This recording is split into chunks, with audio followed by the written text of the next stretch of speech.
Hello friends, welcome to malathi சமையல். இன்றைக்கி நம்ம கிச்சனில் அவல் வச்சு ஒரு ஸ்வீட் ரெசிபி பார்க்கலாங்க.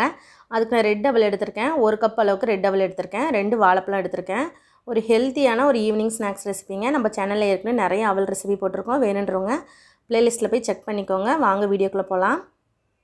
இப்போ அவல் வந்து 1 கப் அளவு எடுத்திருக்கேன். இது நல்லா ட்ரையாக ரோஸ்ட் பண்ணி எடுத்துடலாம். கலர் வந்து ரோஸ்ட் ஆனதுக்கு உங்களுக்கு தெரியாது. கையில் எடுத்து பார்த்தா இந்த மாதிரி உடைக்க வரணும். அந்தளவுக்கு ரோஸ்ட் பண்ணிடலாங்க. இப்போ அவல் நல்லா வறுபட்டு வந்துருச்சு. இது தனியாக எடுத்து வச்சிடலாம்.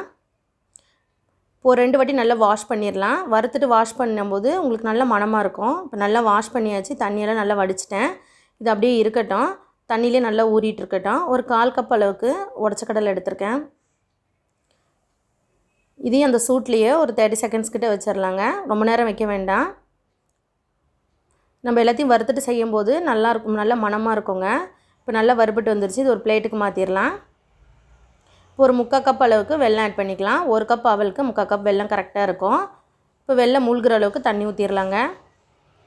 தண்ணி அதிகமாக ஊற்றிடாதீங்க. இது நல்லா கரைஞ்சி வரட்டும். பாகு எடுக்கணும்னு கிடையாது, ஜஸ்ட்டு கரைஞ்சால் போதும்.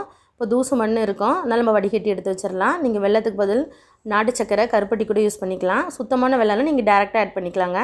இப்போ வெல்லம் கரைஞ்சி வந்திருக்கு. இப்போ மிக்ஸி ஜார் எடுத்துடலாம். இதில் நம்ம வறுத்து வச்சுருக்கேன் பொட்டுக்கடலை ஆட் பண்ணிடலாம். இது ரொம்ப மையம் அரைக்கக்கூடாது, குறகுறப்பாக அரைச்சிட்டு வந்துடுவோம். பல்ஸ் மோடில் அரைச்சிடலாங்க. இப்போ இந்த அளவுக்கு நல்லா குறகுறப்பாக இருக்கணும். இப்போ இது இருக்கட்டும். நம்ம எப்படி ரெடி பண்ணுறதுன்னு பார்க்கலாம். நான் இன்றைக்கி மீடியம் சைஸ் 2 வாழைப்பழம் எடுத்திருக்கேன். பெரிய சைஸ் வாழைப்பழம்னா 1 யூஸ் பண்ணிக்கோங்க. நல்ல பழுத்த பழமாக இருக்கணும். இது நல்லா கையாலே மசிச்சு விட்டுடலாம். இந்த மாதிரி மேஷர் இருந்தால் மேஷரில் மசிச்சிடுங்க. பழம் நல்லா பழுத்து இருந்தால் தான் நல்லா ஸ்வீட்டாக இருக்கும், இல்லைன்னா ஒரு புளிப்பு சுவை வந்துடும். இப்போ நல்லா மேஷ் பண்ணியாச்சு. இப்போ இதோட அவல் ஆட் பண்ணிக்கலாம். அவல் இந்த அளவுக்கு நல்லா உதிரியாக இருக்கணும். கை வச்சு நல்லா மசிச்சிடாதீங்க. அவல் வந்து முழுசாக இருந்தால் தான் சாப்பிடும்போது ரொம்ப நல்லாயிருக்கும். இப்போ அரைச்சி வச்சுருக்கேன் பொட்டுக்கடலை ஆட் பண்ணிடலாம். ஒரு 1/2 ஸ்பூன் போல் ஏலக்காய் பொடி ஆட் பண்ணிக்கலாம். நல்ல மணமாக இருக்கும். இது ஈவனாக மிக்ஸ் பண்ணிக்கலாங்க. மிக்ஸ் பண்ணிவிட்டு நம்ம கொஞ்சம் கொஞ்சமாக வெள்ளை தண்ணி ஆட் பண்ணிக்கலாம். மொத்தமாக ஆட் பண்ணிடாதீங்க, கொஞ்சம் கொஞ்சமாக ஆட் பண்ணிவிட்டு பிசைஞ்சிடலாம்.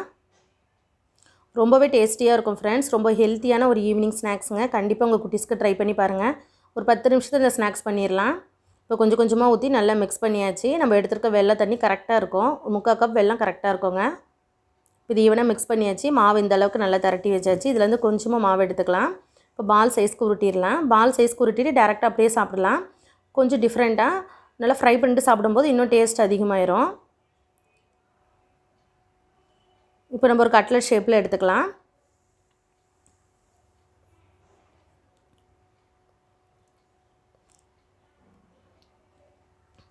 இப்போ பொட்டுக்கடலை இந்த மாதிரி குறகுறப்பாக அரைக்கும்போது தான் அது சாப்பிடும்போது ரொம்ப டேஸ்டியாக இருக்கும். நீங்கள் வந்து வேர்க்கடலை கூட யூஸ் பண்ணிக்கலாம். இப்போ மாவுலாம் ரெடி பண்ணிடலாம். இப்போ அவல் ரெடி ஆகிடுச்சு. இதை வச்சு எடுத்துடலாங்க. இப்போ பேனில் ஒரு 2லேருந்து 3 ஸ்பூன் அளவுக்கு ஆயில் ஊற்றிருக்கேன். ஆயில் நல்லா சூடாக இருக்குது. மிதமான தீயில் ஒரு 2 நிமிஷம் பொரிச்சு எடுத்துடலாம். இப்போ ஒரு பக்கம் வேகட்டும். ஆயிலும் அதிகமாக தேவைப்படாது.